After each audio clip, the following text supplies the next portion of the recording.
Je vous salue tous au nom du Seigneur Jésus-Christ.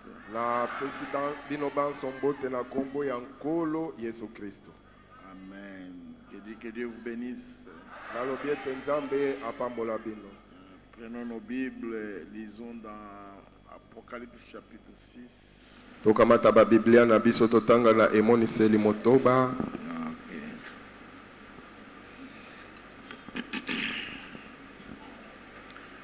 Versets 1 et 2.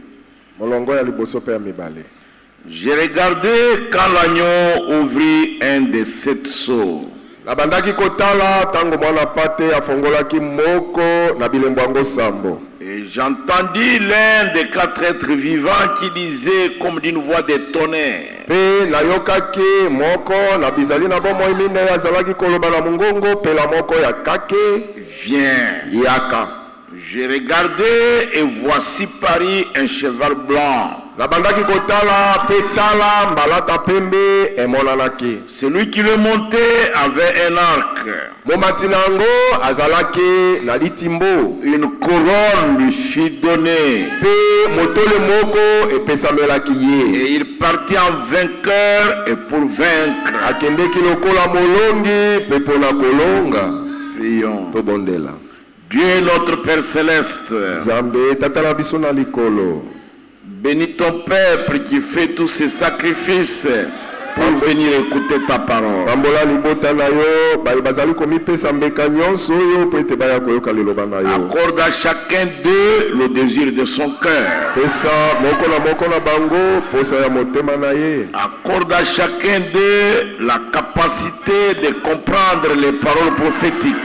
Pesa moko na bango makoki ya kososola maloba ya masakoli. Et que ces révélations puissent prendre chair dans chacun d'eux. Pe bimoniseli oyo eko masuni na nzoto ya moko na moko. Afin que chacun d'eux s'écarte du mal. Na tinete moko na bango atangwa na mabe. Qu'ils soient complètement apprêtés pour le départ. Abelema mobimba pona mobimbo. Que ceux-ci puissent ouvrir leur intelligence et qu'ils comprennent. Makambo yo fongola mayele na bango basosola. Et qu'ils disent comme les disciples maintenant nous comprenons. Pe baloba pe la moko bayekoli ete sasa ipi tososoli.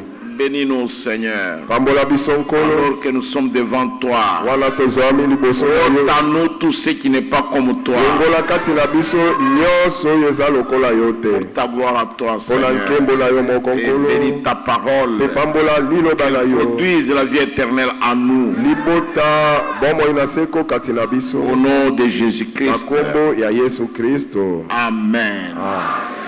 Vous pouvez vous asseoir mes frères. Depuis mercredi, nous avons commencé à voir cet individu qui est assis sur le cheval blanc. Nous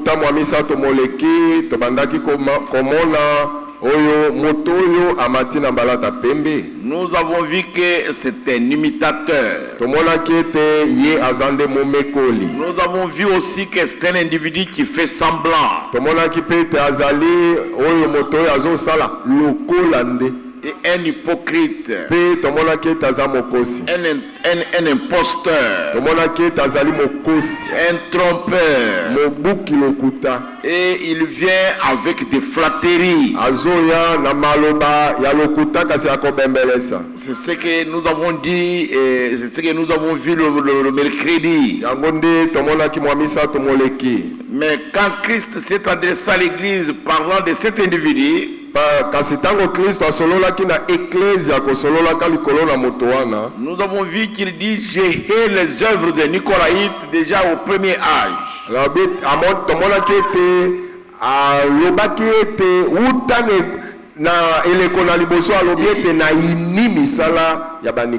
Il dit les œuvres que toi-même tu hais aussi.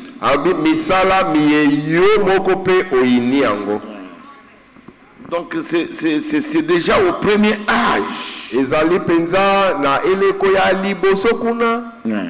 Donc il dit déjà tu hais les œuvres de Nicolaïte.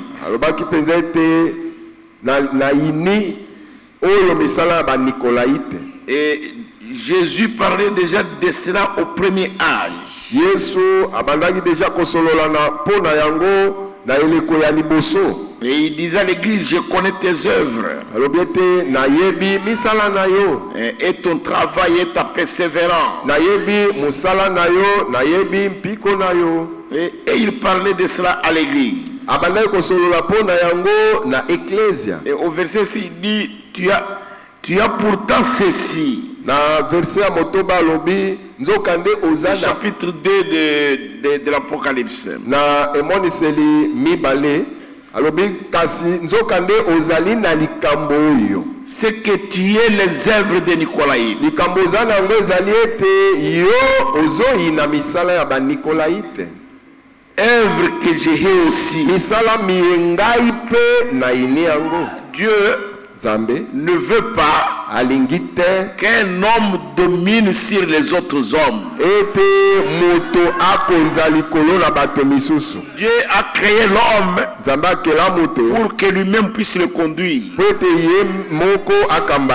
Dieu n'a pas créé l'homme pour que notre homme le domine sur lui et le conduise.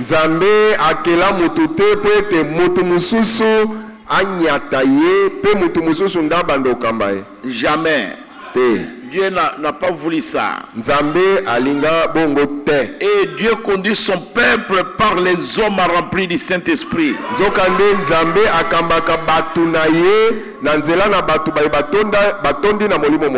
Mais quand quelqu'un essaie de conquérir, de prendre seul le Saint-Esprit, il n'y a que lui.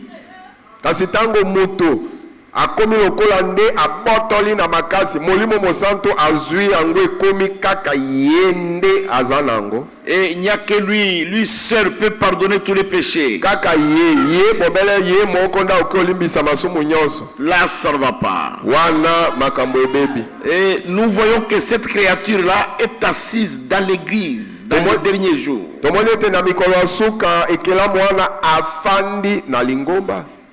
C'est dans les derniers jours où il est révélé. Mais il y a quelque chose qui le retient. Et quand Dieu va retirer le Saint-Esprit, et lui va se retirer, il sera révélé. Quand nous disons Dieu va retirer le Saint-Esprit, quand Dieu va retirer l'épouse, alors l'Esprit de Dieu quittera la terre. L'Esprit de grâce, l'Esprit de repentance, l'Esprit du pardon des péchés. Quand l'épouse va partir, cet esprit-là sera retiré de la terre. Les gens vont chercher la grâce de Dieu et ils ne l'auront plus. Et les gens chercheront à se repentir, ils ne se repentiront plus. Mais le temps pour se repentir, c'est aujourd'hui. Mais aujourd'hui, cet individu-là, cet imposteur-là, il est déguisé en cheval blanc.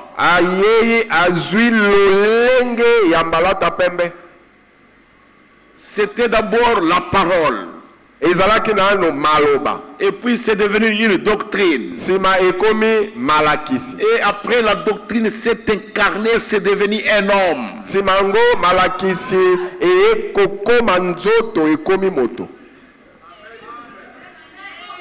Et cet homme-là est devenu un faux prophète. Répandant les fausses choses qui ne sont pas la parole de Dieu.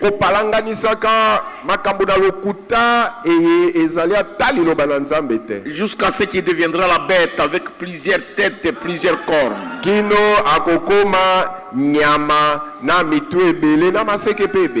C'est un imposteur. Vous voyez, tout ce temps, les gens ne pouvaient pas le découvrir pensais que ce n'était pas encore le temps. Azande mokosi. Omoni tangu nyoso oyo batu bakokaki kososola ye te po ete tangu ekokaki naino te. Et le nicolaïsme, c'est un esprit antichrist. Nicolaïsme ezali molimo ya motemeli Kristo. Si pas moi, ceci ne peut pas se faire. Soki ngai te eloko boye koki osalema awa te. Jamais. Bongo te. Jamais, mes frères. Bongo te ndeko. Dieu ne veut pas ça. Nzambe alingi makambo wana te. À part toi, il y a les autres hommes. Libanda na yo bato misusu pe bazali. Pour avoir l'onction, il faut aller chez elle. Pozwa epakweli. Il faut kende pa mutu songolo. Pour avoir le Saint-Esprit, il faut aller chez elle. Pona kozwa molimo mosanto esengeli kaka mutu fulani. Dieu ne veut pas ça. Nzambe alingi wana te. Vous voyez Élie, Omoni Elia. il a dit, je suis resté seul. Ya lobaki ete tala natikali bobele ngai moko. Mais Dieu lui a dit, tu n'es pas seul. Kasi Nzambe alobaki na ye oza yo moko te. Je pense que vous me comprenez. Na bandi bozo sosolanga. Le nicolaïsme, c'est l'antichrist. Nicolaïsme ezali nde kotemela Kristo. Et quand ça s'est incarné dans un homme, alors on l'a couronné. Petango ekomaki njoto kati na moto nde moto wana batie ye motole. Parce qu'un esprit, on ne peut pas le couronner. Po ete molimo bakoki kotia yango motole te. 300 ans plus tard, au concile de Nicée, il est devenu un pape.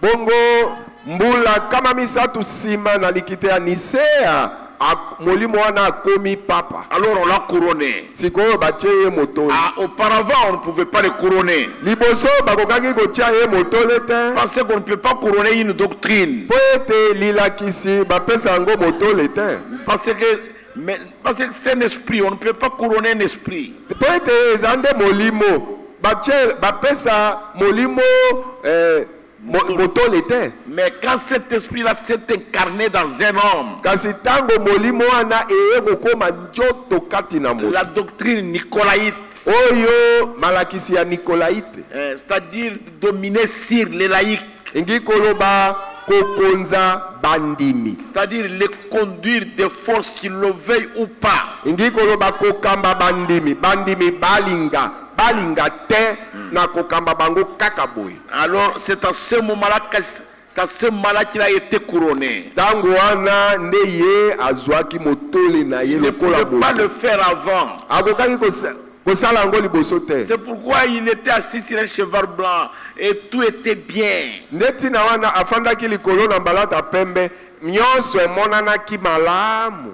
Et quand le Saint-Esprit s'incarnera aussi dans un homme appelé Jésus-Christ, Tangu molimo mosanto akoya sikoyo kokota pe kokoma njoto kati na moto oyo abiangami Yesu Kristo. alors c'est nous qui le couronnerons roi des rois et seigneur des seigneurs. Bisonde toko latsa ye motole mokonzi na bakonzi nkolo wa bankolo. C'est pourquoi vous voyez quand le diable s'est présenté devant Saint-Martin en soulier d'or, Neti na moni tango satana yaki komimonisa liboso na Santo Martin na sapato ya wolo et avec une couronne d'or, alati pe motole ya wolo. Saint-Martin l'a réprimandé.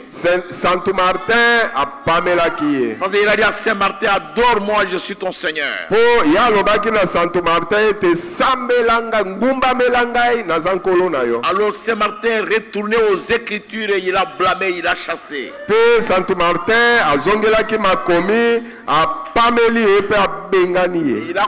Saint-Martin a compris que c'est nous les saints qui couronnerons le Seigneur Jésus, roi des rois et seigneur des seigneurs. Tala Santo Martin asosolaki ete biso basantu nde tokolatisa Yesu motole lokola mokonzi na bakonzi nkolo ya bankolo. Et le diable est un grand imitateur. Pe diabolo azali momekoli monene. Un grand imposteur. Mokosi monene. Un grand trompeur. Mobuki na lokuta Un monene. grand hypocrite. Moto na mayele mabe. Cet individu-là assis sur le cheval blanc, il a toutes ces qualités-là. Oyo moto wana fandeli mbalata pembe makambo nyonso wana totangi ezakati na ye. Quand Jésus est venu sur la terre, le diable est venu immédiatement. Tangu Yesu ayaki na mokili mbala moko diabolo aye pe mbala dans moko la personne de Judas. kati na moto oyo babengi Yudas. Et quand Jésus quittait la terre, le diable l'a quitté immédiatement. Pe tango Yesu azobima na mokili oyo mbala moko diabolo pe abimi. Au même moment que le Saint-Esprit t'a renvoyé aux apôtres à la Pentecôte, le diable aussi est venu immédiatement. Tango kaka molimo mosantu azongisami epa na bantoma na Pentecote, Satana pe aye mbala moko. C'est pourquoi Jean nous prévient. Dalatina Yohane azokebisa biso. Il dit, petits enfants, Alobi bana mike.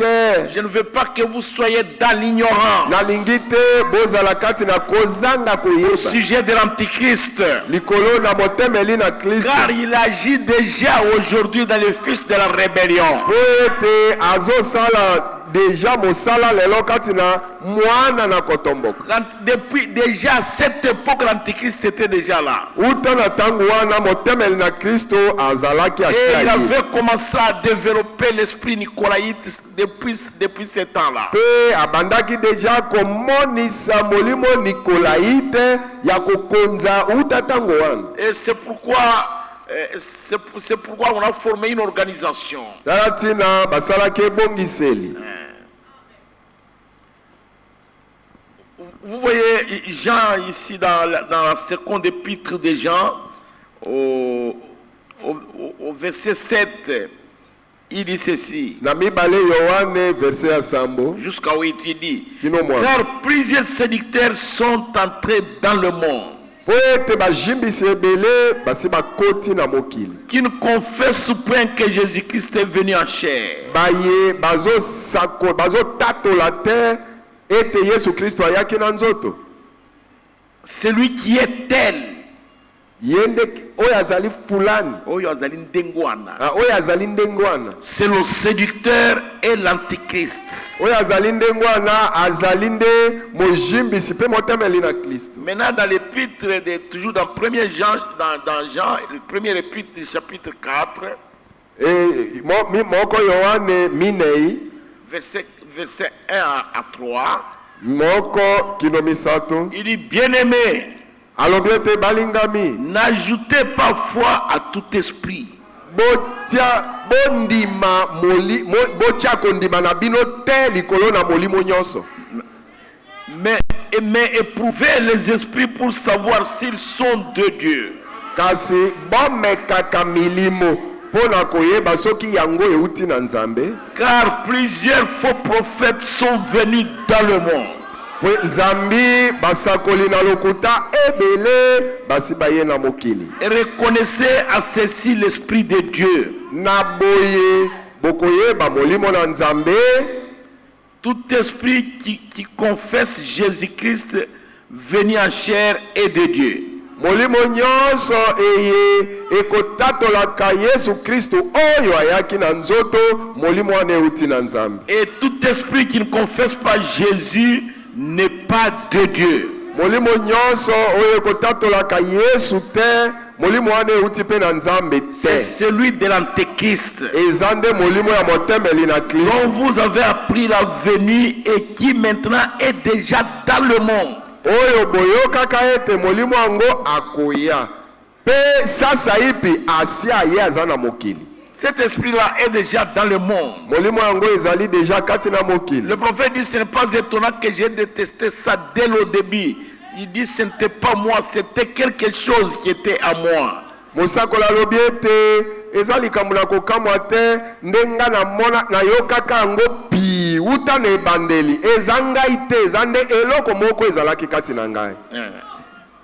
Et cet esprit-là était caché. Molimo wana ebombanaki. Voilà, il est assis sur un cheval blanc. Omoni afandi likolo na mbalata ya pembe. Il a son arc Aza na litimbo na ye. et il n'a pas de flèche. Kasi mbanzi ya kobeta boye aza na ngo. Et il part en vainqueur. Azokende lokola molongi. Et pour vaincre, Pepo na kolonga. évidemment, il a vaincu. Pe solo alongaki. Le monde entier l'adore. Mokili mobimba bazo ngumba melaye. Le monde entier. Mokili mobimba. Les Écritures disent, sauf ceux dont les noms ont été écrits dans le livre de vie de l'agneau avant la fondation du monde. Makomi malobi ete longola kaka bato oyo bakombo na bango ekomama na buku na bomoi na mwana na pate liboso mokili moja lisama. C'est comme quelqu'un qui ne fait rien. Azomona lokola mutu moko akosala ne eloko mabe te. Alors qu'il va faire beaucoup de mal. Nzokande akosala mabe ebele.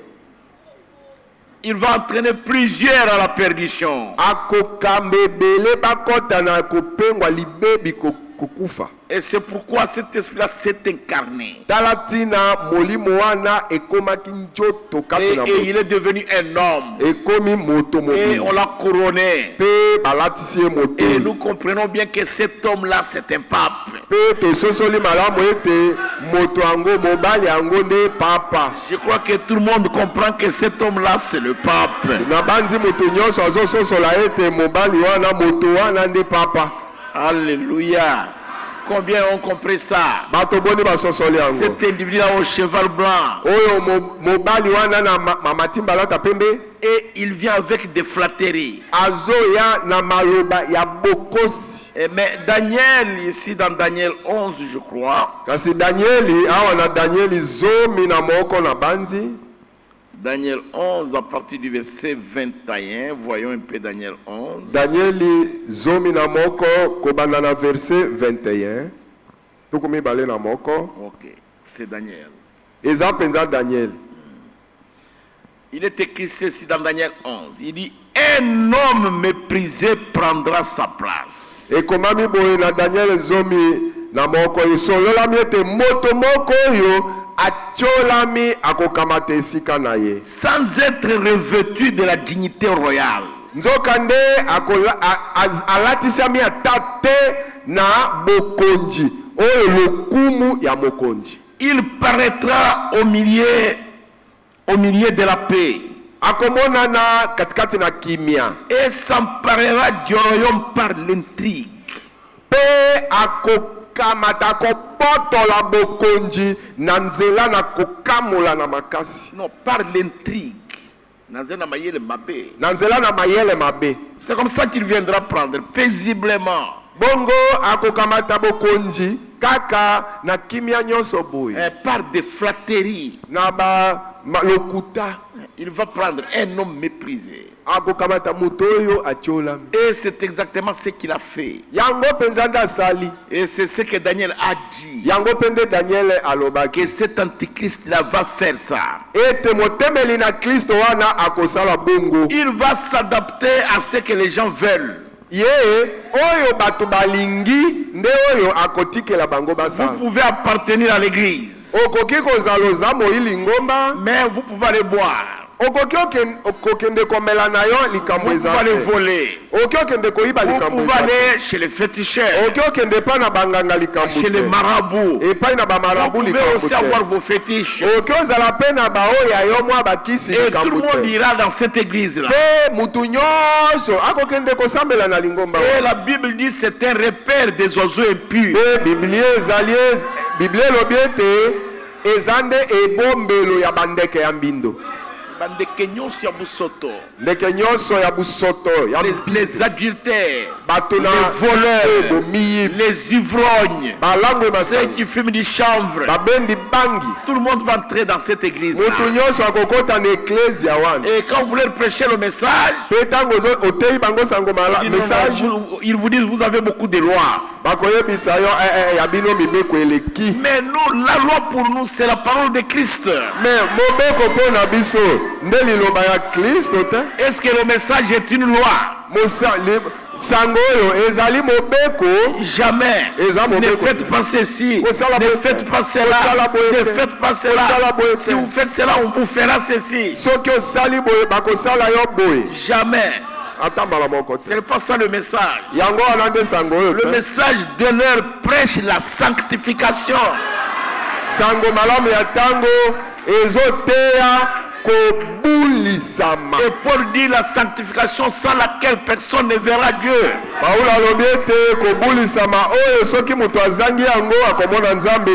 C'est ça le message. Pour purifier l'épouse,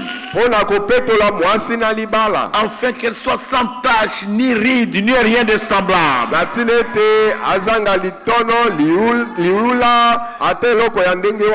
Et ces gens-là veulent l'église. bato bazoya na lingomba. Ces gens-là, Batouane. ces gens qui vont dans cette église-là, bato bazokende na lingomba dans wana. cette église nicolaïte, Na lingomba oyo ya kokonza bato. ils veulent l'église. Bango balingaka nde lingomba. Ils ne veulent pas Christ la parole. Balingaka Kristo liloba te.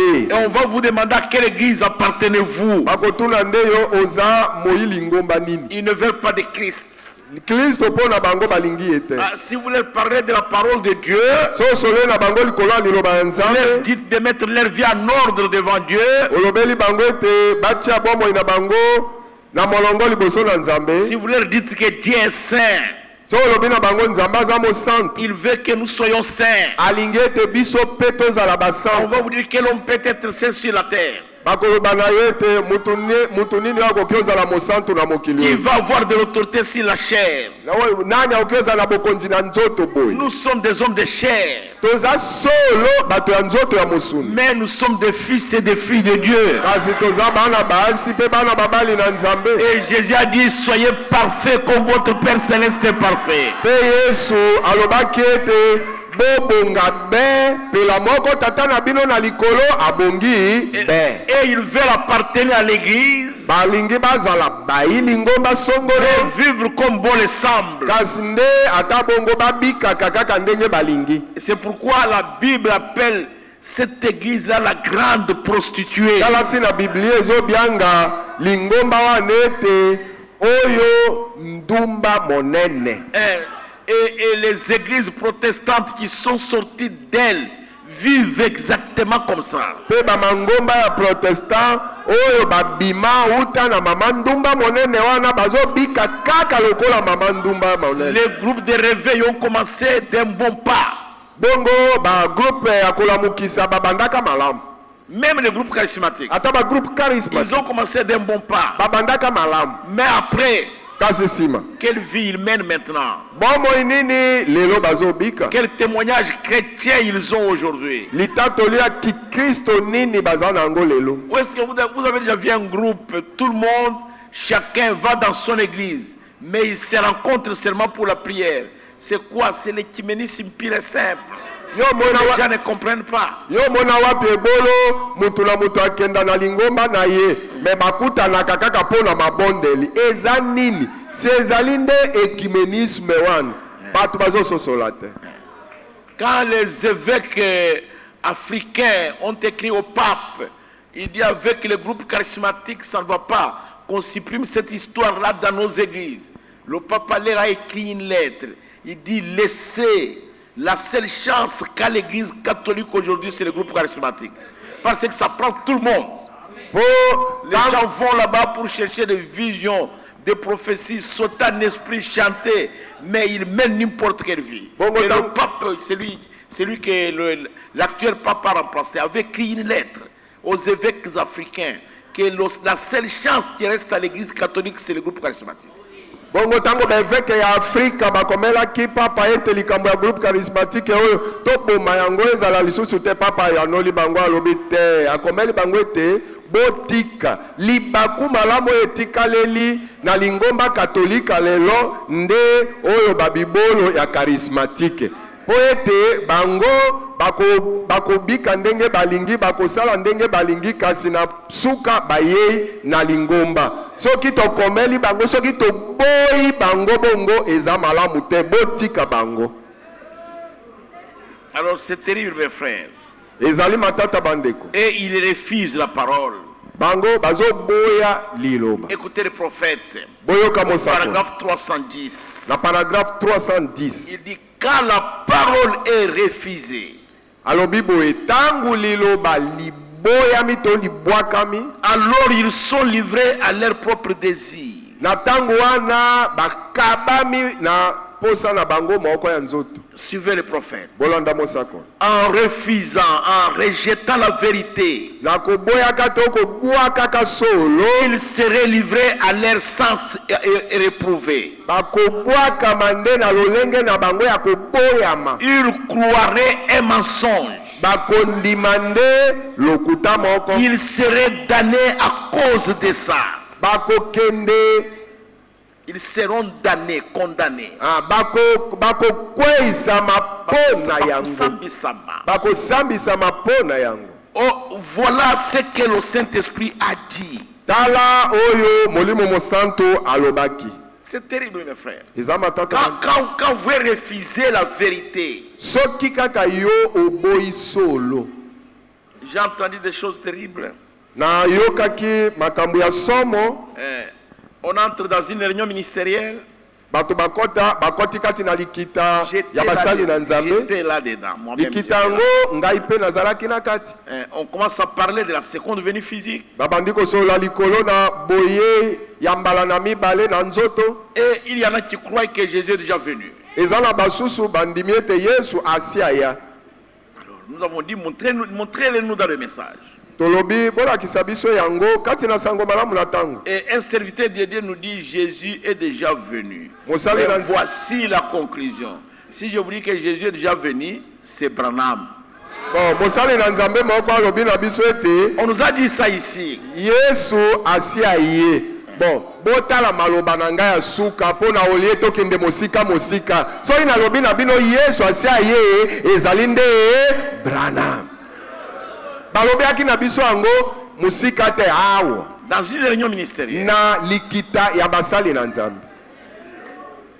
Les serviteurs de Dieu se sont révoltés, ils ont commencé à parler. Moi, il dit attendez, laissez cette histoire. Basali na nzambe babandi ko tomboka ko banda ko loba ngala bien malembe botika na. Quand quelqu'un vous dit que Jésus est déjà venu, c'est Branham. C'est-à-dire il croit que Branham est Dieu. Que Branham est Jésus-Christ. En d'autres termes, c'est ce qu'il veut dire. Tangu mutu ayebiso ete Yesu asia yende Branham. Elingi koloba andimi ete Branham nde nzambe, Branham nde Yesu. Na elobeli mususu bongo ndalingi aloba ke Branham nde Yesu. Il croit que Branham est le Messie. Andimi ete Branham azali nde Masia. Mais c'est un serviteur de Dieu. Mais azamo sali na nzambe. Il prêche le message. Azote ya sango malamu na. Et ils sont nombreux comme ça dans le message. Kati na sango malamu ya tango oyo batondi boye meke. Mais que dit la Bible alors? Bongo Biblia. Elobi nini? Laissez-moi lire ça. Botika ngana tanga. Je vais lire ça dans 2 Thessaloniciens. La kotanga ngo kati na mibale ba Thessaloniki. Vous voyez Paul? Omoni Paulo. Il a écrit à l'église de Rome, leur parlant de la loi. Akomelaki lingoma na Loma wana ezalaki ekosolola na bango pona mobeko. Et il a aussi écrit akomaki à l'église de Corinthe. Et pas na lingomba na bakolito. Leur parlant des dons. Kosolaka na bango likolo na makabo ya molimo. Et il a écrit à l'église d'Éphèse. Akomelaka pe lingomba ya Efeso. Et quand il a écrit à l'église d'Éphèse, tango akomelaka lingomba ya Efeso. Et l'église de Galates. Na lingomba ya Galatia. Il a commencé à leur parler de notre position en Christ et de l'adoption. Abande kosola na bango likolo na esika na biso kati na Kristo na koyambama na lokumu ya mwana. Et il écrit à l'église de Philippe. Akomi na lingomba ya ba Filipo. Et il leur écrit comment les gens aspirent à l'œuvre de Dieu, dans quel but les gens travaillent pour le Seigneur.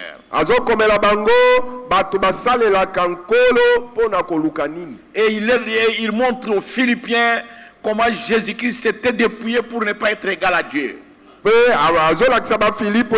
Ndenge nini Yesu Kristo amilongolaki ye moko mobimba po ete akokana na nzambe te. Et il écrit à l'église de Colosse pour dévoiler le mystère de la divinité. Pe akomeli lingomba ya ba Colosse pona komonisa libomba mi ya bonzambe. Mais quand il écrit aux Thessaloniciens, mais tango azokomela bato na ba Thessaloniki, après avoir parlé de l'enlèvement, simana ye kosola na bango na makambo de la résurrection, na lise quoi, il leur dit, c'est que j'ai pitié de vous, c'est qu'au milieu de vous là, l'homme du péché est au milieu de vous, l'homme du péché. Paul l'a vu. Déjà au premier âge. Il dit, je vois l'homme du péché au milieu de vous. bino ba Thessaloniki namoni katikati na bino moto na lisumu afandi. Écoutez Paul, Boyoka Paul dans 2 Thessaloniciens chapitre 2, mibale ba Thessalonique chapitre ya mibale. pour ce qui concerne l'avènement de notre Seigneur Jésus-Christ Pona oyo etali komonana ya nkolo na biso Yesu Kristo. et notre réunion avec lui, Pe likita tokoyangana na biso elongo na ye. nous vous prions, frères, Tobondeli bino kikiliki bande. de ne pas vous laisser facilement embranler dans votre bon sens.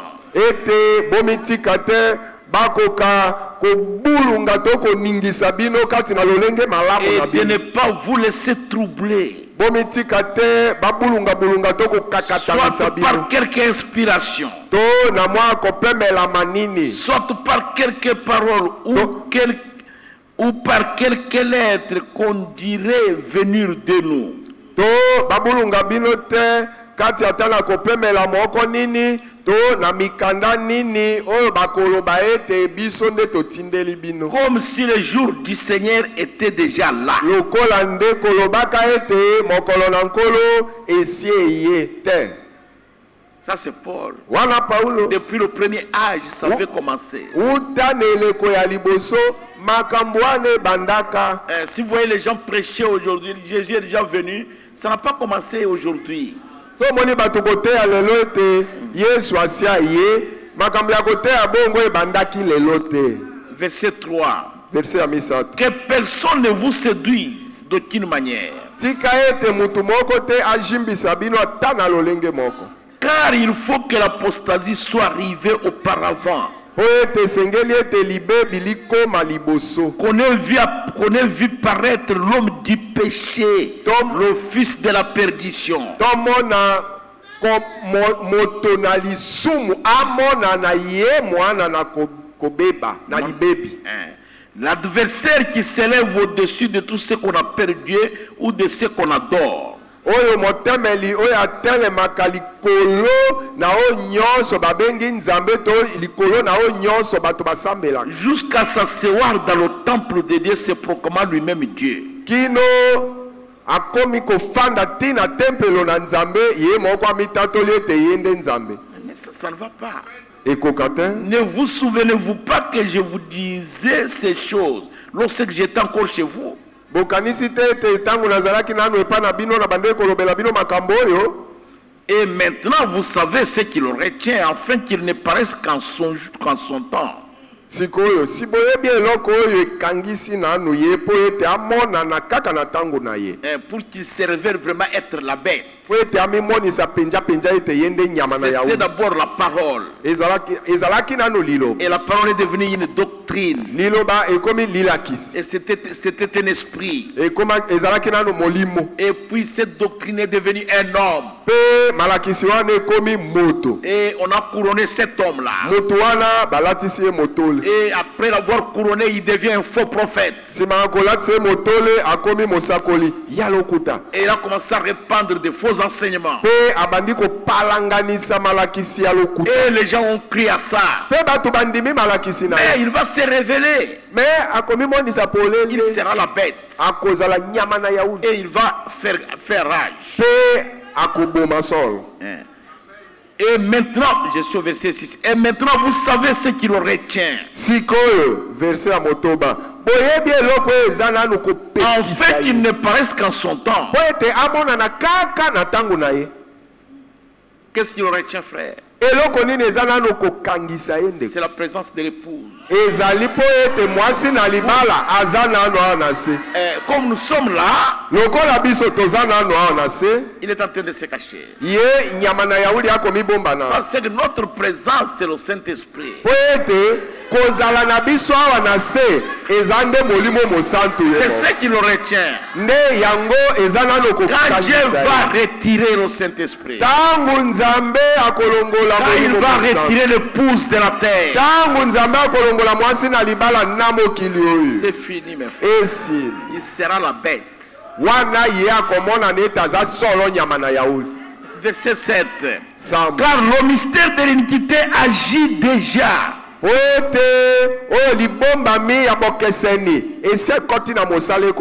Il faut seulement que celui qui le retient encore ait disparu.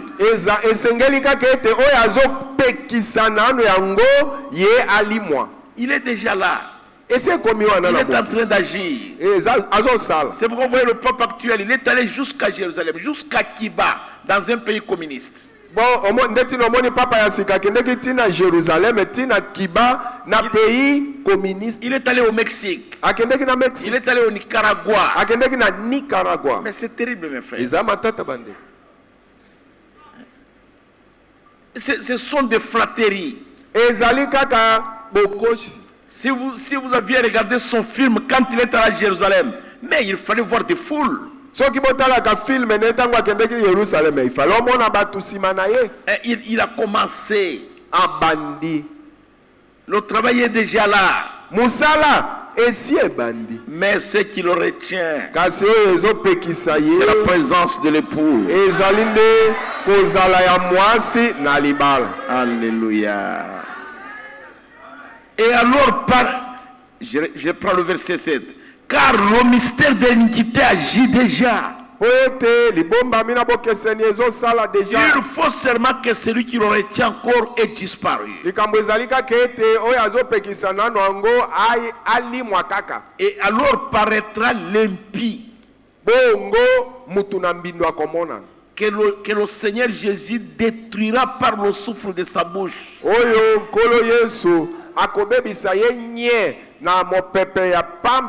Et qu'il anéantira par l'éclat de son avènement.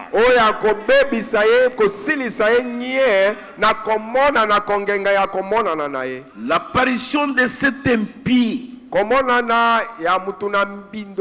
se fera par la puissance de Satan. Avec toutes sortes de miracles, de signes et de prodiges mensongers.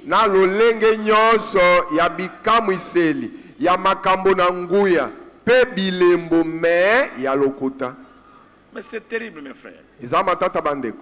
Tous, aujourd'hui nous avons une foule de prophètes. C'est cet esprit-là qui est en train d'agir par-ci, par-là. Par-ci, par-là. De Mupanga ya Lola. De Lisuna Nzambe. Et puis tout ça, on donne de l'huile là-bas. Et de l'autre côté, on amène des gros bidons d'eau. Des choses seulement mensongères. Qui ne correspondent pas à la vérité. La Bible dit, si quelqu'un est malade, qu'il aille chez les anciens de l'église, qu'il prie pour lui, en loignant d'huile, la prière de la foi sauvera le malade. La Bible ne dit pas, vous allez lui rendre d'huile, vous allez lui donner de l'huile à boire. Ou bien vous allez prier sur l'huile, lui-même va se rendre à la maison.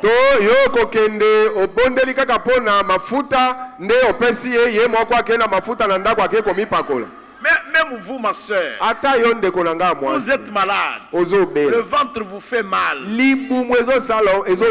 êtes une femme d'autrui. Vous allez enlever votre blouse pour que cet homme-là vous joigne l'huile dans le ventre. Sur le ventre. Blues to kanzo na yo po mobali wana pakola yo mafuta likolo na libumu. La Bible ne dit pas ça. C'est de la séduction de Satan.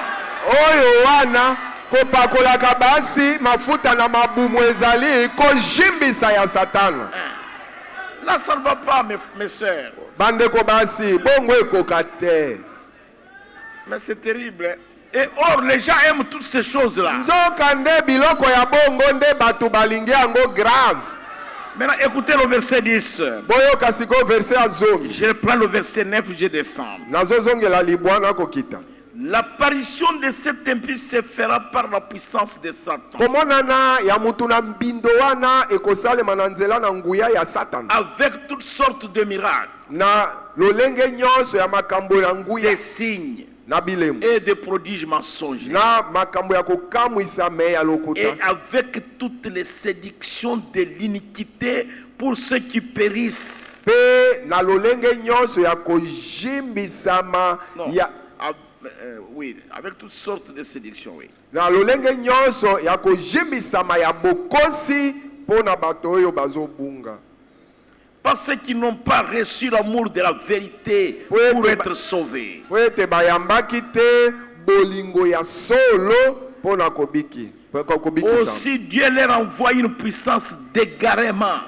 Bongo nzambe pe atindeli bango nguya ya lipengu. Pour qu'ils croient au mensonge. Na tina ete bango bandima lokuta. Afin que tous ceux qui n'ont pas cru à la vérité, Na tina ete baebanso bandimi solo te. mais qui ont pris part à l'injustice, Kasi basepelaki na kozanga solo. soient condamnés. Na tina ete bato banso wana bakweisama. Vous voyez mes frères, Moni bande. ce n'est pas le diable qui leur envoie la puissance d'égarement. Eza satana te nazotinda bango nguya ya lipengu. C'est Dieu lui-même.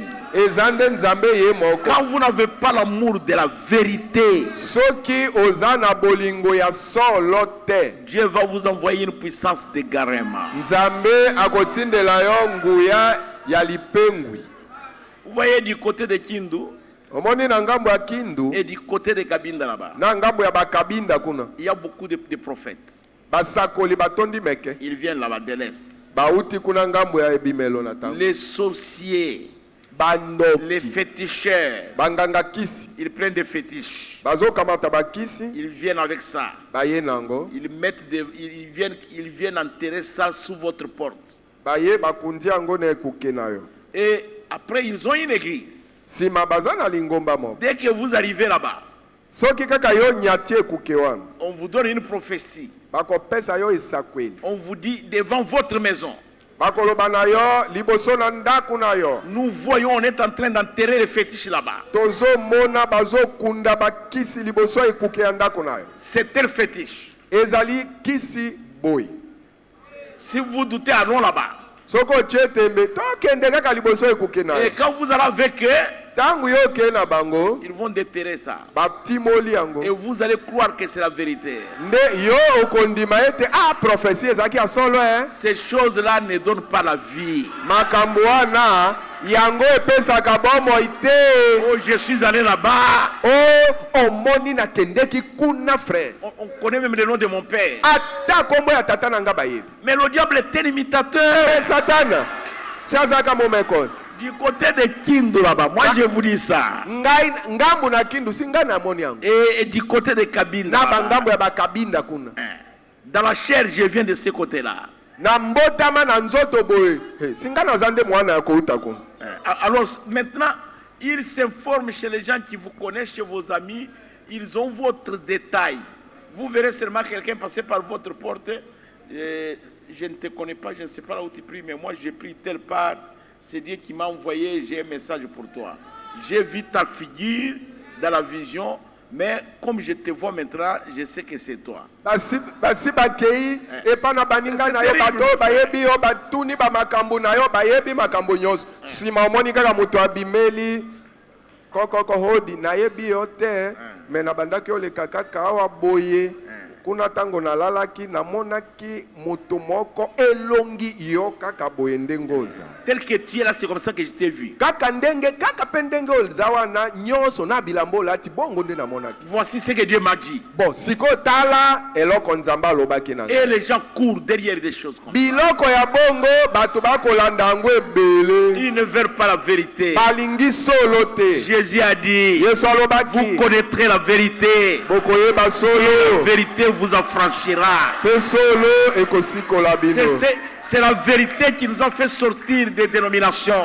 Solo nde bimisa biso na bibongiseli na Ce ne sont mangomba. pas des miracles. Ezali Ce ne sont pas bikamwiseli des te. prophéties. Ezali Ce ne baprofesi sont pas te. des parlant langue ou de vision. Ezali minoko na sika to bimono te. Non, c'est la vérité. eloko ebimisa biso nde solo. C'est la vérité. Eza nde solo. Ces gens-là, Bato wana là dans les dénominations, kuna na bibongiseli ya il y a des bango. gens qui ont de vrais dons. Soki eza na bato oyo baza na makambo ya solo. Il y a des gens qui ont de vrais dons. Eza na bato oyo baza na makambo ya solo kuna. Moi, j'ai vu le pasteur Aïdi Niabar quand il priait. Nga na monaka mobateli Aïdi na bala tango abandaki kobondela. Il met seulement la main comme ça. Atia kaka loboko Il po. dit quoi? Dit la bonne à Jésus Christ. Aloba kaka na kombo ya nkolo Yesu Kristo. Mungu anashaka kuponya. Nzambe asi abekisi. Et puis c'est fini. Et puis Et les gens étaient guéris. pe bato bazalaki obikisa masolo. Mais pourquoi nous sommes sortis de là? Mais sikoyo tuna biso pona nini tobimaki kasi kuna. C'est à cause de la vérité. Ezalaki pona solo. Jésus n'a pas dit, Yesu alobaki te. vous verrez des miracles, Bokomona vous allez bikamu opérer des miracles, bino bokosala bikamu et iseli. cela va vous affranchir. Nde bikamu iseli ekosikola bino te. Jamais. Te. C'est la vérité qui affranchit. Eloko esikolaka moto eza nde solo. Alléluia. Ça se fera par des prodiges mensongers. Ekosalema na bikamu iseli me ya Et lokuta. quand vous voulez entendre des choses agréables qui sont contraires à la parole de Dieu, Dieu va vous laisser. Il va vous envoyer une puissance. Et ce n'est pas n'importe quelle puissance, mais une puissance d'égarement. Pe tangu yo Vous allez ozosepela vous égarer. ozosepela kaka koyoka bamakambo oyo ezosepelisa matoi ma ekeseni na liloba na Nzambe. Nzambe akotika yo. Akamati nguya moko boye. Eza nguya ya lokola nyonso te. Akamati nguya moko boye atindikeli yo. Nguya nini ya lipengwi okopengwa. C'est pourquoi ils ne veulent pas venir ici. Tala tina bazolinga Ils ne koya veulent pas wate. entrer dans notre barque. Balingi te kokota na masuwa na biso. Parce qu'ils veulent vivre comme ils veulent. Po balingi kaka babika na bango bo balingi. Et ils veulent être comme ils sont. Balingi kaka bazala na bango ndenge bazawa na batikala bongo. Et puis c'est tout. Dieu les laisse. Suka wana Nzambe amoni bongo atikeli pe bango. Et ils continuent. Bazokoba. Et la Bible dit, Pe Bible comme lobi. Janès et Jambres s'étaient opposés à Moïse, Pe la moko yana na ya yane na ya mbele batemela kimos. en ces jours-ci, Na mokolo oyo dans ces messages, na sango pas dans les malamu. dénominations, Na bibongisela dans bango ces bate. messages, Na sango malamu. les hommes à l'esprit réprouvé Bato oyo baza na milimo eboyami. en ce qui concerne la vérité, Po na oyo etali solo. ils vont faire la même chose. Bakosala pe ndenge moko. Et ils vont s'opposer à la vérité. Bango pe bakotelemela Ils s'en solo. tiendront mordicus à de fausses choses. Bakotelema bakokangana siki na biloko ya lokuta. Ce ne sont pas seulement les catholiques. Eza kaka te Les bakatolike. protestants sont dedans. Baprotestant baza na kati. Ils sont dedans. Baza na kati. Les groupes de réveil sont dedans. Bagroupe ya kolamukisa baza pe na kati. Les assemblées des saints vous disent Branham n'est pas prophète. S'il était prophète, comment il est mort par un accident de véhicule?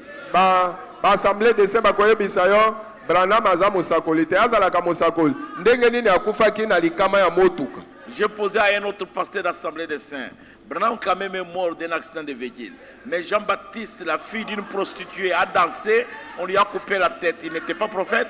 Bona tunaki motei na bango moko kuna ngala tuni Branham akufaki quand même ata na accident ya motuka mais Yohani mobatisi ye mwana mwasi moko ya ndumba mwana ya ndumba bini ndesi mabakati ye mutu azalaki Esaïe, on l'a scié.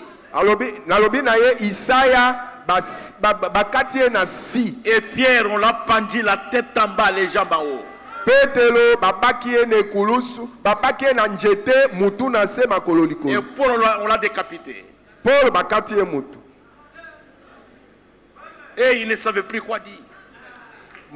Moto na assemblée de saints na yebaki susu talobani. Quand vous entendez le groupe de prière dire aujourd'hui il n'y a pas de prophète, Tango zoyoka bato ya assemblée ba groupe de prière koloba ete lelo basa koleba za susu te.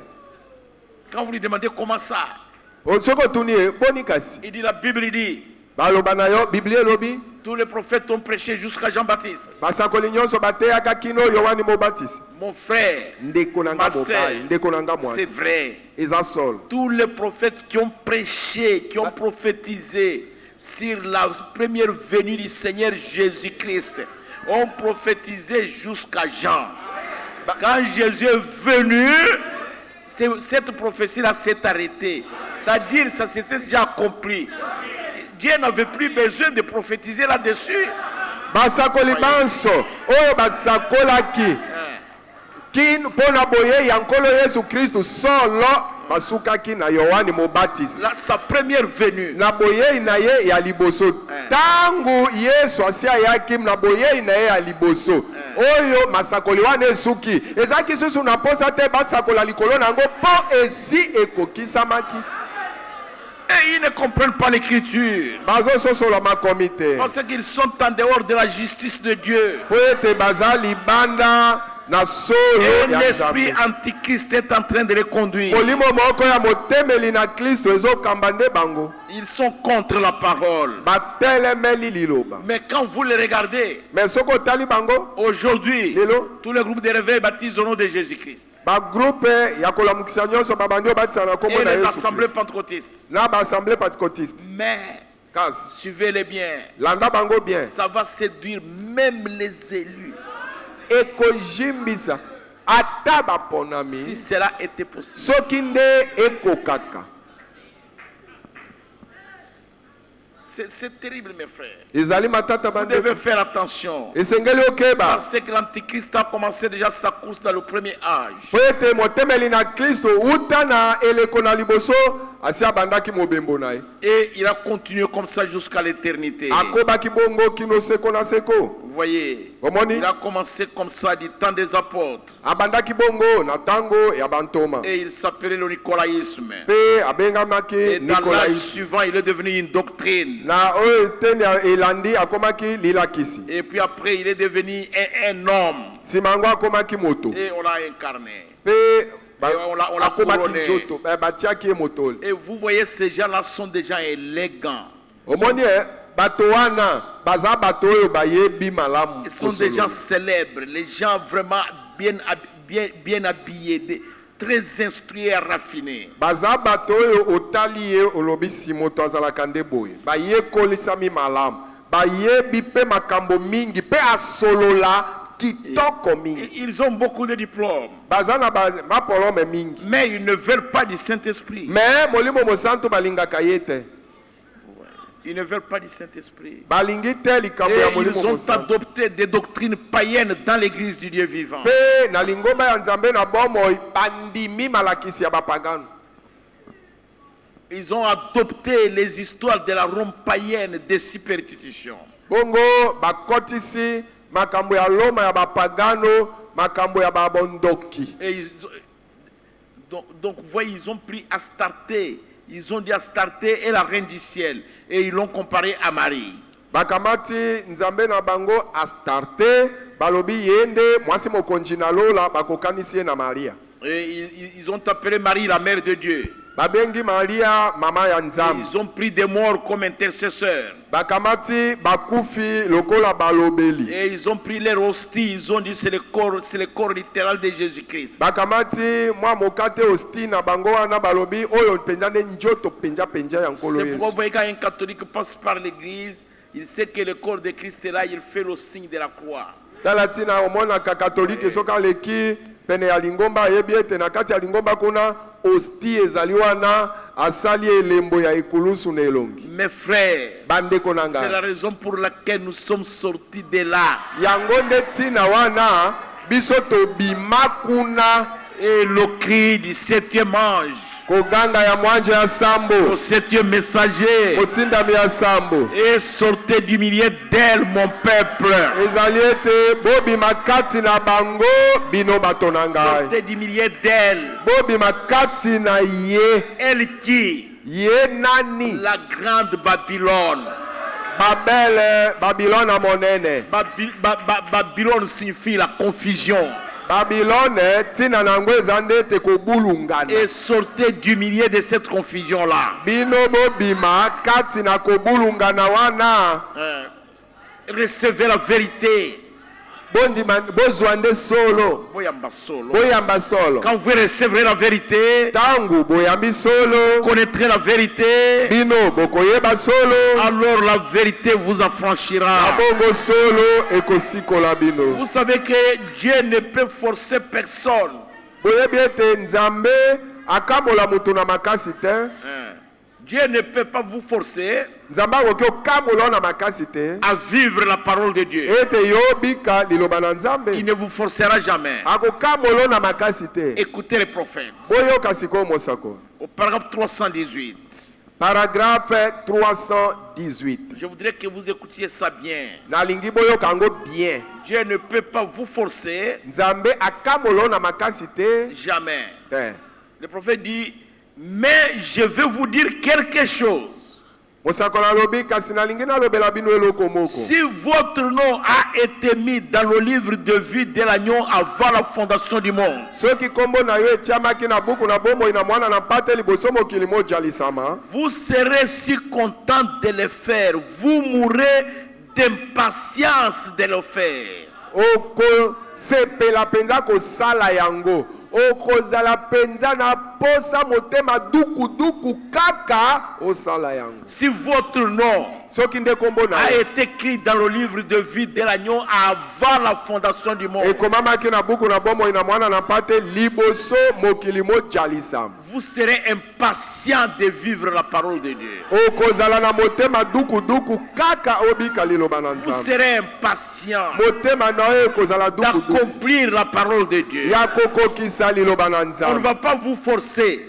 bakopusa oyo na makasi te. Vous écouterez la parole okoyoka liloba et immédiatement vous changez. oyoki kaka no liloba boye obongwani pe. Parce que c'est la parole de Dieu qui change les gens. oyo liloba na nzambe nde libongolaka bato. Si les enfants jouent ensemble avec leurs amis, soki bana bazosakana elongo na baninga na bango, si leur père parle ou leur mère, soki tata na bango asololi to mama na bango, les enfants vont écouter. bana bakoyoka. Et les amis de ces enfants-là pe baninga ya bana wana vont commencer à leur dire, bakobanda oloba na bango, votre mère vous parle, mama na bino azosolola na bino, votre père vous parle. tata na bino azosolola na C'est bino. comme ça aussi avec Dieu. bongo mpe nde na nzambe. Dieu parle à toute la terre, nzambe azosolola na mokili mobimba, mais il n'y a que ses enfants qui écouteront. me kaka bana na ye nde bakoyoka. Je crois que c'est ce que le prophète veut dire là-bas. Quand nous parlons avec des gens, ils vous disent, qu'est-ce que vous pensez? Vous pensez qu'il n'y a que vous qui irez au ciel? Nous sommes tout aussi religieux que vous. ntango tosololaka na bato koyoka moto alobeli yo bokokanisa nanu nini, kaka bino nde bokende na lola, biso mpe si tosambelaka kaka kokola bino. Ils sont religieux. solo Ils basambelaka, prient, ils adorent. basambelaka bangumbamelaka. Du temps de Jésus, na ntango ya yesu ils priaient, bazalaki ils kobondela, adoraient. bazalaki Ces kobumba, prêtres-là, babupe wana, ces sacrificateurs-là, banganga nzambe wana, ils étaient des hommes saints. bazalaki bato basante, Ils adoraient. bazalaki Mais kosambela, ils étaient en dehors de la volonté de Dieu. me bazalaki libanda na mokano ya nzambe. Vous voyez? Ils adoraient Jéhovah. bazalaki kosambela yawe, Ils n'adoraient pas les idoles. bazalaki kosambela bikeko te, Mais ils étaient en dehors de la volonté de Dieu. me ata bongo bazalaki libanda ya mokano ya nzambe, Parce qu'ils n'étaient pas dans la vérité. po ete bazalaki kati na solo te. Le maître de la loi était déjà là. kolo mobeko asi amonanaki Et wana, Dieu leur a envoyé la grâce. mpe nzambe atindelaki bango Et ils ont ngolu. rejeté la grâce. bongo bango baboyi babwaki ngolu, C'était des hommes saints issus des lignées saintes. bazaki bato mibali basantu bawuti na kokitana esantu. Mais quand Jésus les a regardés, kasi ntango yesu atalaki bango, il les a appelés des serpents dans l'herbe. alobaki abengaki bango banyoka kotambolaka likolo na matiti. Ils ont dit à Jésus, balobi na yesu, nous ne sommes pas des enfants illégitimes. biso toza bana ya manganga ya makangu te, Jamais. te? Nous sommes les fils d'Abraham. biso toza bana ya abalamu, Nos pères ont mangé la manne qui venait du ciel. batata na biso baliaka mana oyo euti na lola. Jésus dit, ça, sans doute, ça je le sais. yesu alobi o wana nayebi yango, Mais Ils sont tous morts. kasi ata bongo banso bakufaka. Mais c'est ici le pain qui descend du ciel. Kasi tala ni awa lipa oyo ekiti na lola. Celui qui mange de ce pain Ye nani akolia lipa yango ne mourra jamais. akokufa soko moko te. Vous pouvez tout leur dire. Okoki kolobela bango nyonso. Il va vous dire Dieu m'a béni. Akolobela yo nzamba pambolinga. J'ai parlé avec un ami Nasololaki na moninga nanga moko. et Dieu l'a vraiment béni. Alobaki wana alobi nzambe Non, apambolinga. non, j'ai vu que Dieu l'a vraiment béni. Ah, namonaki penza te nzambe Dieu lui a apamboli. donné beaucoup d'argent. Nzambe apesi ye penza Et mbongo il a mingi. beaucoup de biens aussi. Aza pe na biloko ebele. Et il m'a montré toutes ces choses qu'il a. Alakisa nga biloko nyonso aza nango. Moi, je lui ai dit, Nga nalobi na est-ce ye. que vous savez que Dieu avait béni Israël? Nga nalobi na yo yebi ete nzambe apambolaka Israel. Il a dit, oui, mais écoutez, ils ont beaucoup souffert. Hein. Alobi bon moni apambolaka bango kasi banyokwaki Dieu pe mingi. m'a rendu la vie facile. Nzambe ayesinga bomoi pete. Mais je ne prie pas avec vous. Nga nabondelaka na bino Moi, je te. lui ai dit, Dieu avait béni Israël plus que toi, Nga nalobi na ye nzambe apambolaka Israel koleka ta yo. plus que moi. Koleka nga. Parce que nous travaillons pour avoir notre pain, Po ete biso tozosala mosala po ete tozwa lipa na biso. pour que nous ayons l'argent. Po ete tozwa mbongo. Nous travaillons dur. Tozosala mosala makasi. Et toi, tu as travaillé dur. Ata yo osali mosala Mais makasi. Israël n'avait pas travaillé. Kasi Israel basalaki ata mosala te. Il mangeait gratuitement. Bazolia pamba. Il buvait du lait gratuitement. Bazomela Il miliki buvait pamba. du miel gratuitement. Bazomela mafuta nzoi Et ils ont pamba. habité les maisons qui n'ont pas construit. Bafandaki bandako batongaka te. Mais où sont-ils? Siko baza wapi? Parce que vous trouvez que si vous avez maintenant beaucoup d'argent, alors vraiment vous êtes béni par Dieu. C'est vrai, vous êtes béni par Dieu. Mais n'oubliez pas que tu ne seras jamais béni comme Israël. Parce que Israël n'avait même pas travaillé. Po soki yo omoni ete soki ozwi mbongo mingi omoni ete opambolami na nzambe ezali solo opambolami na nzambe me okokoma te na mapamboli ndenge nzambe apambola Israele po ete Israele basalaki ata mosala te. Jamais. Leur pain venait du ciel.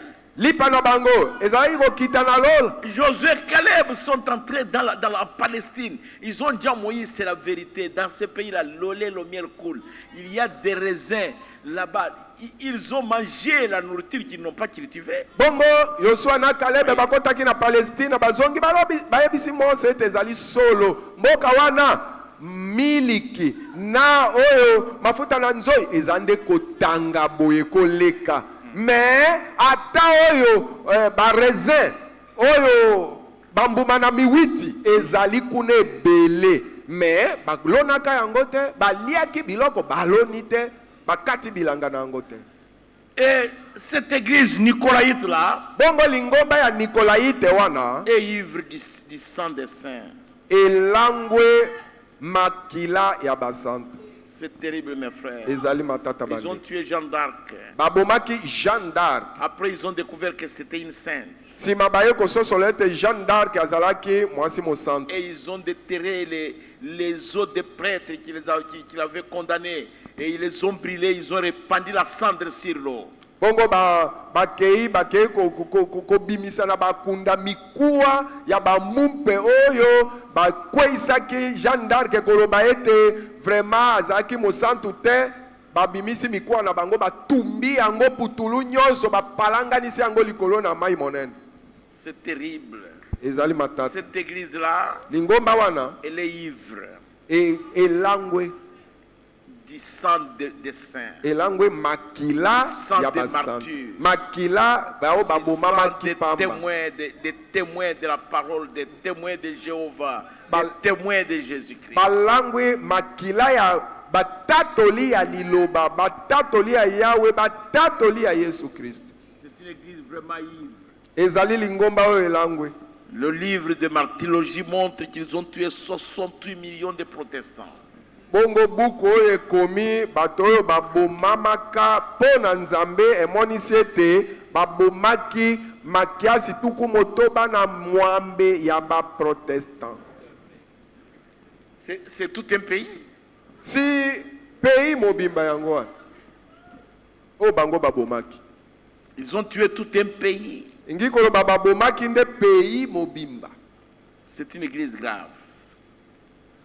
C'est une église grave. ezali lingomba moko somo.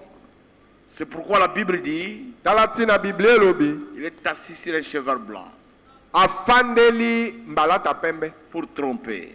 mpo na kokosa Et bato. il a un arc. Mpe azali na litimbo Et il n'a pas de flèche. aza na mbanzi te Pour montrer qu'il ne peut pas faire du mal. mpo na kolakisa ete nasala na nga mabe te. Alors qu'il est en train de tuer des millions d'âmes. nzokande azoboma milimo na bato ebele makiasi na makiasi. Il paraît inoffensif. azomona na lokola akoki ata kobunda te. Mais il est en train de tuer. me aza koboma. Comprenez les paroles du Saint-Esprit.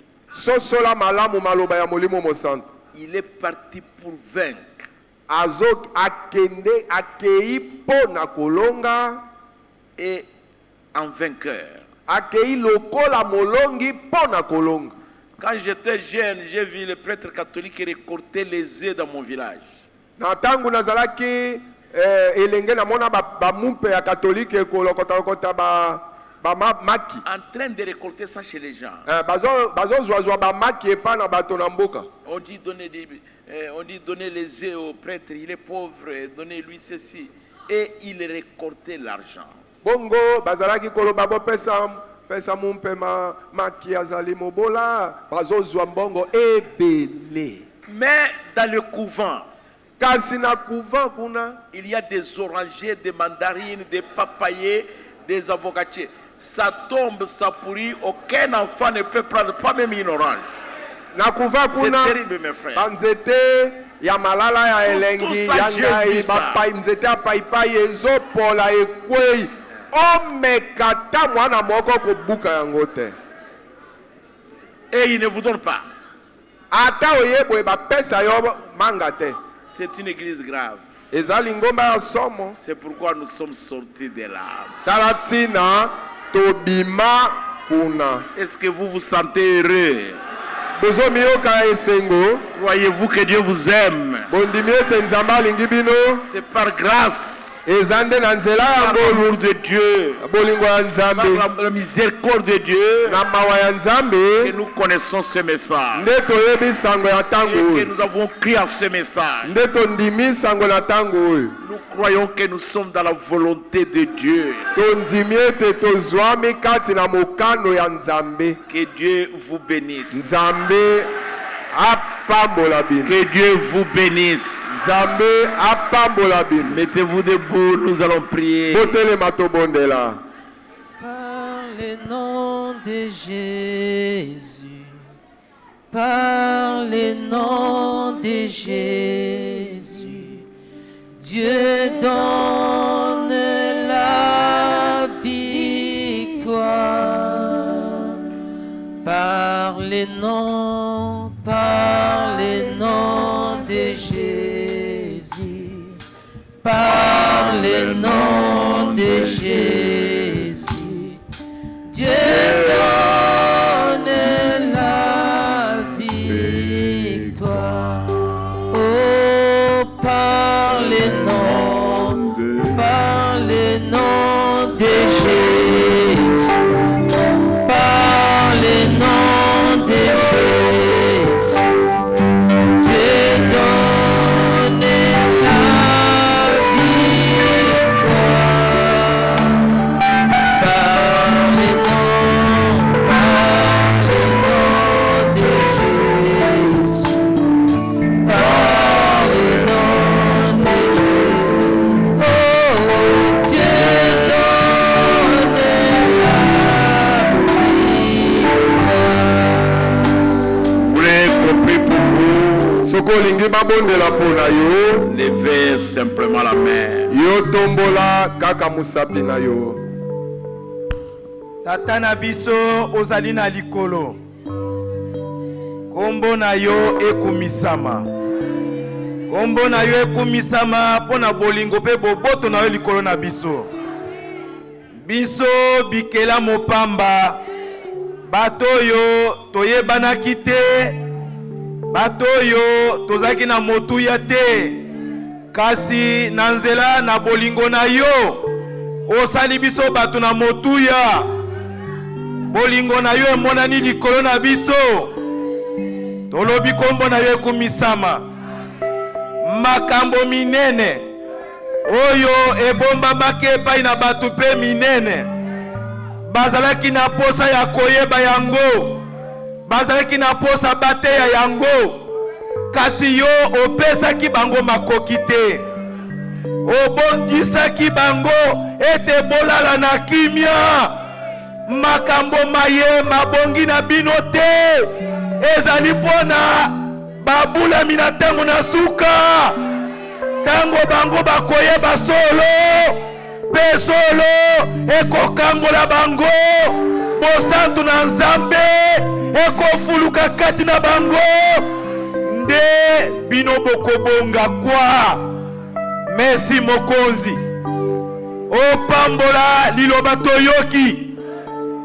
nguya na yango etonda na mitema na biso toyoki ete ezali mpo na biso nde moto na lofundu moto na lisumu azali nanu kobombana ntango yo kolongola biso na mokili moto na lisumu akomona na polele emonisi ete ngolu na yo ezali nanu likolo na biso nzambe bongisa biso na nzela na liloba na ntango petola bomoi na biso makambo mike mike oyo ezingeli biso nzambe longola yango tolingi kobika bongo te tolingi tobika sembo na yo a cause ya message a cause na nguya na yo tobika sembo tozali koyoka verite tikete verite kangola biso tikete verite petola biso tozala bomoko na verite mokonzi merci kolo na bomoi merci nzambe na nguya olobaki liloba oyo ezali akompanye na bilembo mpe na bikamwiseli na ntina na yango tikete bilembo elandana na biso maladi ebika kati na biso nguya na bilakeli mabe ekenda mosika nguya na liwa ekenda mosika nguya nyonso na blocage nguya na freinage na misala na bana na yo na bomoi na bana na yo na kombo na Yesu Kristo etika bango ekende mosika na bango a cause na message oyo ezali nguya oyo ezali elonga mpo na peuple na yo merci nzambe na bilaka opambola mombo na yo azali likabo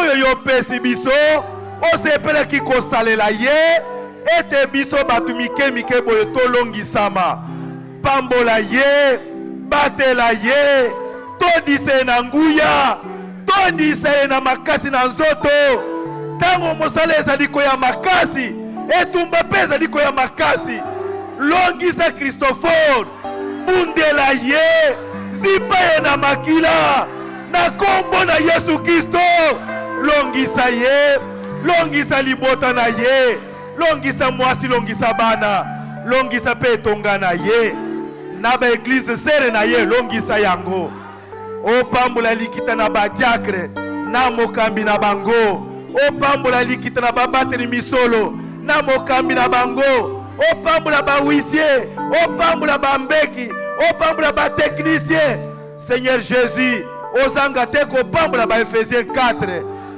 mibali na nguya oyo bapakolami na onction na yo mpo na kotatola sango malamu kanisa bango kanisa mpe mabota na bango pambola bato na kala pambola bato na sika pambola bilenge pambola baproje nyonso oyo ezali kati na lingombo oyo na kombo na nkolo Yesu Kristo mapamboli na yo elandana na biso merci kolo nandimi ete maladi na biso ebiki nandimi ete bitumba na biso tolongi yango nandimi ete likuzi na moto ekokende na moko na moko ekolongisa biso ekobatela biso liboso na baaksida liboso na babitumba na masumu na kombo na Yesu Kristo elonga ezala na ngambo na biso tondimi ete oyoki okopambola moko na zomi okopambola makabo tondimi ete okosala koleka ata oyo tosengi po tobondeli na kombo na Yesu Kristo. Amen.